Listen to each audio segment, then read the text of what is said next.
شروع میں سامری جادوگر کی، اور پاکستان کے اندر تو یقیناً سامری جادوگر کی زنجیر اتنی بڑی ہے کہ اس کے اندر سے کوئی بھی چیز پیدا ہو سکتی ہے اور غیر متفق طور پر ہو سکتی ہے۔ اسی طرح جو عمر و عیار ٹھگ ٹائپ کی کہانیاں تھیں وہ ہماری سیاست کے اندر، ہمیں آزاد کشمیر کے اندر بھی اور پاکستان کے اندر بھی واضح طور پر نظر آتی ہیں کہ کس طریقے سے سیاسی ٹھگ محض اپنے مفادات پورے کرنے کے لیے کبھی ایک جگہ پہ اپنے ضمیر کا سودا کرتے ہیں تو کبھی دوسری جگہ۔ اس کا اوور آل جو عوام کا یا لوگوں کا نقصان ہے وہ تو اپنی جگہ ہے، لیکن ان لوگوں کا یہ کردار جو سیاست کی بدنامی کا باعث بنا ہے، جو سماج کی ایک بہتر تعمیر کی تنظیم کے لیے ایک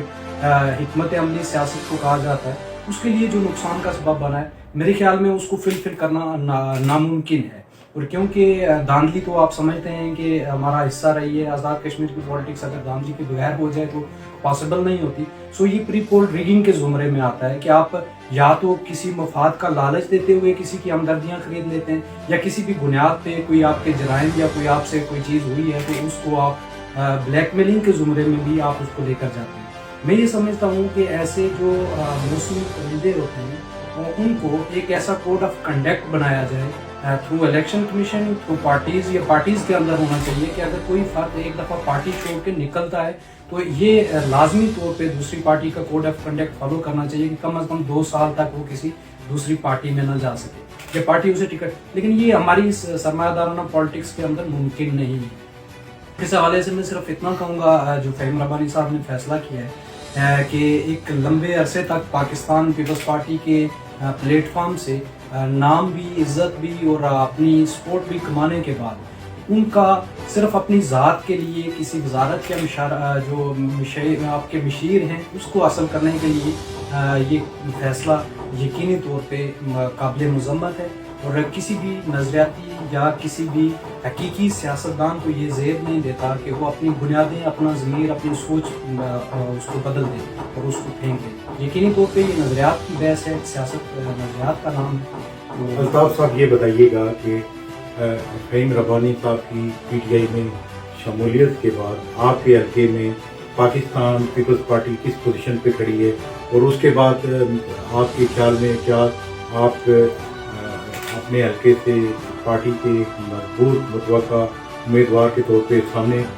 آگے ہیں؟ کیا یہ پوزیشن ہے، یا آپ کی پارٹی کے اندر اور کون سے سینئرز ہیں جن کو پارٹی جو ہے وہ ان کے اوپر اعتماد کرتے ہوئے ان کو ٹکٹ جاری کر سکتی ہے؟ تو اس حوالے سے بتائیے۔ جہاں تک پاکستان پیپلز پارٹی کی موجودہ صورتحال کا تعلق ہے حلقہ کے اندر، تو یقینی طور پہ جب پاکستان پیپلز پارٹی کی بنیاد رکھی گئی تو کرنل منشا اور میجر فخر الدین دونوں اسی خطے کے لوگ تھے جنہوں نے اس کی بنیاد رکھی، اور اس خطے سے نکل کر اگر پاکستان پیپلز پارٹی پورے آزاد کشمیر کے اندر پھیلی ہے تو میں یہ کہنے میں کسی طور پہ اس کو اور محسوس نہیں کرتا کہ پاکستان پیپلز پارٹی آج بھی حلقہ بلوچ کے اندر مضبوط اور اپنی بنیادوں پر کھڑی ہے، اور کچھ لوگ جو آپ کے ہوتے ہیں چلتے پھرتے ووٹر، ان کا کہیں آنا جانا کوئی میٹر نہیں کرتا، بالخصوص پاکستان پیپلز پارٹی کے لیے شخصیات اہمیت کی حامل نہیں ہوتی۔ پاکستان پیپلز پارٹی کل بھی ایک مضبوط قوت تھی اور آج بھی مضبوط قوت ہے۔ ذاتی حیثیت میں جہاں تک جو ٹکٹ کے لیے یا سینئر لوگوں کا تعلق ہے تو پاکستان پیپلز پارٹی ایک ڈیموکریٹک پارٹی ہے، اور ہم یہ سمجھتے ہیں کہ کسی پارٹی کے ٹکٹ کے لیے اپلائی کرنا ہر فرد کا ڈیموکریٹک رائٹ ہے، اس رائٹ کو ہم بھی استعمال کریں گے۔ یقینی طور پہ میری بھی خواہش ہے کہ میں اگر پارٹی مجھ پر اعتماد کرتی ہے اور ٹکٹ دیتی ہے تو یقینی طور پہ ہم اس حلقے کی سیٹ پارٹی کو گفٹ کریں گے۔ یہ ہماری صورتحال ہے وہاں پہ کہ پاکستان پیپلز پارٹی اسٹل فہیم ربانی کے نکلنے کے بعد بھی ہم جیت کی پوزیشن میں ہیں، تو یہ پارٹی کا فیصلہ ہوگا کہ پارٹی کس کو آگے کرتی ہے، کس کے حق میں فیصلہ کرتی ہے، ہم اس کو فالو کریں گے۔ اگر میرے حق میں آ جاتا ہے تو یہ میں کہہ سکتا ہوں کہ ہم پارٹی کو گفٹ کریں گے سیٹ جیت کر اس حلقے مطابق۔ الطاف شارد صاحب، ہم نے دیکھا کہ یہ باتیں بھی سننے میں آ رہی ہیں کہ مسلم لیگ نون آزاد کشمیر کی جو پارلیمنٹ پارٹی ہے اس کے اجلاس میں یہ ہوا ہے کہ انہوں نے اپنے جو پارٹی کے جو ممبران اسمبلی تھے، وزراء اکرام تھے، ان سے انہوں نے عہد کیا ہے کہ وہ پارٹی کی جو ہے وہ اپنی وابستگیاں جو ہے وہ اس پارٹی کے ساتھ وابستہ رکھیں گے اور وہ کسی دوسری پارٹی میں شامل نہیں ہوں گے۔ کیا پاکستان پیپلز پارٹی کا کوئی اس طرح کا اجلاس ہوا ہے؟ کیا آپ نے کوئی اس طرح کی حکمت عملی بنائی ہے کہ آپ ہی کے لوگوں سے ہیلپ لیں گے کہ وہ جو ہے یہ اس طرح کے جو اڑان بڑھنے کے لیے آپ کی پارٹی میں لوگ تیار ہیں دوسری پارٹی میں جانے کے لیے، تو ان کا راستہ لوگ روکنے کے لیے آپ نے کیا حکمت عملی اختیار کیا؟ آپ کا تو ایک جو ہے سابق جو ہے ٹکٹ ہولڈر آج چلا گیا، تو ایسا نہ ہو کہ کیونکہ پی ٹی آئی اگر 2016 کے الیکشن دیکھے جائیں ابھی تک ان کے پاس اس طرح کا کوئی بڑا فگر نہیں آیا ہے۔ یہ دیکھتے ہیں سیاسی مبصرین بھی کہہ رہے ہیں، سب لوگ کہہ رہے ہیں، دیکھ رہے ہیں ہمارے سامنے کس صورتحال ہے، اس وقت ان کی پوزیشن پارٹی کے اندر دھڑے بندی بھی نظر آ رہی ہے، سارا کچھ نظر آ رہا ہے۔ ان کی نظریں پیپلز پارٹی اور نون لیگ کے اندر ہے اوپر ہے کہ وہاں سے وہ لوگوں کو توڑیں گے، اور آج انہوں نے آپ کی ایک وکٹ گرا دی ہے۔ یہ بتائیں کہ آپ کی کیا حکمت عملی ہے کہ آپ اپنے جو ہے اس طرح کے لوگ ہیں جو آپ کے الیکشن میں جنہوں نے کنٹیسٹ کیا ہوا ہے وہ آگے ان کو کس طرح ان کے دیوار بنائیں گے کہ وہ آگے پارٹی وابستگی جو ہے نہ چھوڑے؟ تو اس طرح کا کوئی آپ کا پلان ہے آپ کی پارٹی کا؟ جہاں تک ووٹ کا تعلق ہے کیانی صاحب، تو ذاتی حیثیت میں آپ کا جو نظریہ سوچ فکر ہے وہی آپ کا ووٹ ہے۔ آپ نے اگر کہیں اپنے ضمیر کو بیچنا ہے تو وہ ووٹ لے کے بھی آپ بیچ سکتے ہیں۔ سو پاکستان پیپلز پارٹی اس بات پہ بلیو نہیں کرتی کہ ہم لوگوں سے حلف لے کر ان کو روکیں۔ پاکستان پیپلز پارٹی کی شروع دن سے یہ کوشش رہی ہے کہ پاکستان پیپلز پارٹی کے نظریات کی بنیاد پہ جتنے بھی لوگ سامنے آ سکتے ہیں الیکشن کے لیے اور دوسری چیزوں کے لیے ان کو سامنے لایا جائے۔ جہاں تک دیوار کھڑی کرنے کا تعلق ہے، میں یہ سمجھتا ہوں کہ کسی کو بھی اپنی سوچ فکر بدلنے پہ کوئی مجبور نہیں کر سکتا، اور اگر مجبور کیا جاتا ہے تو وہ پھر ڈیموکریسی نہیں رہتی، ڈکٹیٹرشپ بن جاتی ہے۔ فی الحال تو ہم کوئی دیوار کھڑی نہیں کرنا چاہ رہے، لیکن 2018 کے پاکستان کے اندر ہمارے الیکشن تھے، اس میں چیئرمین صاحب پاکستان پیپلز پارٹی بلاول بھٹو نے واضح طور پہ یہ ہدایت کی تھی کہ اگر کوئی آدمی الیکٹیبل کی حیثیت سے پارٹی چھوڑ کر چلا جاتا ہے تو پاکستان پیپلز پارٹی اس کو واپس اپنی صفوں کے اندر نہیں لے گی مستقبل کے اندر۔ اور ہماری یہی پالیسی آئی تھنک سو جو ہمارے لوگ ہیں ان کو شاید روکنے میں بھی کاربند ہوگی، اور اگر نہیں بھی روکتے تو پاکستان پیپلز پارٹی کے لیے یہ مسئلہ نہیں ہے۔ ایک ہمارا جو کارکن ہے، ایک عام کارکن میری طرح کا، اس کو بھی اگر ہم ٹکٹ دے کر کسی حلقے کے اندر بھیجتے ہیں تو وہ ایک ریزنیبل ووٹ بینک لینے کی صلاحیت رکھتا ہے، کیونکہ پاکستان پیپلز پارٹی کے اندر افراد کے ووٹ سے زیادہ پارٹی کا ووٹ میٹر کرتا ہے، اور وہ تقریباً ہر حلقہ احباب کے اندر ہمارے پاس موجود ہے۔ آج کشمیر کے اندر دو بڑے پارلیمنٹری ہیں، سردار غلام صادق صاحب اور مطلوب انقلابی صاحب، بڑا نام تھا آزاد کشمیر کی سیاست میں، سینئر پارلیمنٹری، اللہ کو پیارے ہو گئے۔ آپ کی پارٹی کے سینئر جو وہ ممبران تھے، پارٹی کے لیے ان کی خدمات ناقابل فراموش ہیں، اور آزاد کشمیر کے لیے بھی۔ اس کے بعد یہ بتائیں کہ آپ کی پارٹی چونکہ ظاہر ہے یہ صدمے میں ہے، اس پوزیشن میں پھر بھی پیپلز پارٹی ان حلقوں میں اس کی کیا پوزیشن ہوگی؟ پھر اس کے بعد وہاں پہ آپ کیا سمجھتے ہیں کہ پیپلز پارٹی کو کس طرح ہمدردی کا جو ووٹ ملے گا؟ یا کیونکہ وہاں پہ دیکھنے میں یہ آ رہا ہے کہ دونوں کے جو صاحبزادے ہیں ان کو میرے خیال میں ٹکٹ کے لیے جو ہے ہری جھنڈی جو ہے دکھائی دے رہی ہے، اور وہ ظاہر سیاست میں نومولود ہے، نہ تو پی ایس ایف کی نہ پی وائی او کی سیاست کی ہے، وہ نئے ہیں بالکل۔ تو کیا آپ سمجھتے ہیں کہ ان کے لیے اس سچویشن میں الیکشن پروسیس میں جانا تو آسان ہوگا کہ وہ ان کے لیے مشکل ہوگا؟ آپ اس کو کس نظر سے دیکھتے ہیں؟ سب سے پہلے تو بڑا دکھ دہ ٹاپک چھیڑا آپ نے، بڑا نقصان تھا پاکستان پیپلز پارٹی کے لیے سردار غلام صادق اور جو کہ مطلوب انقلابی کے وفات کا۔ اس نقصان سے نکلنے کے لیے ہم کوشش کر رہے ہیں، لیکن میرا نہیں خیال کہ پاکستان پیپلز پارٹی اس گیپ کو فل کر سکے گی، اور خالی پاکستان پیپلز پارٹی نہیں بلکہ پوری جو ریاست آزاد جموں کشمیر ہے اس خطے کی پولیٹکس اس گیپ کو فل کرنے میں ناکام ہے۔ جہاں تک ٹکٹ کا فیصلے کا تعلق ہے تو یقینی طور پہ یہ ڈیسیژن تو پارلیمانی بورڈ نے کرنا ہے، لیکن اس سے پہلے جو آپ کے حلقے کے اندر کے پارٹی کے عہدیدار اور دیگر لوگ ہوتے ہیں ان کے فیصلے کی بنیاد پہ پاکستان پیپلز پارٹی نے اپنے کینڈیڈیٹ کو کے طور پہ لانچ کیا ہے ولید انقلابی اور پھر سعود صادق کو۔ جہاں تک ولید انقلابی کا تعلق ہے تو مطلوب صاحب کی جو سیاست تھی وہ پوری ریاست کے لیے تھی، اور یقینی طور پہ انہیں ہمدردی کا بھی ووٹ ملے گا، اور ایک بالکل ہی نوجوان کینڈیڈیٹ ہیں، شاید موسٹ ینگسٹ لیڈر ہوگا ہمارا ولید انقلابی، اور ہمیں یقین ہے کہ وہاں کے لوگ جو مطلوب انقلابی کی محنت اور ان کے نظریات، ان کی جدوجہد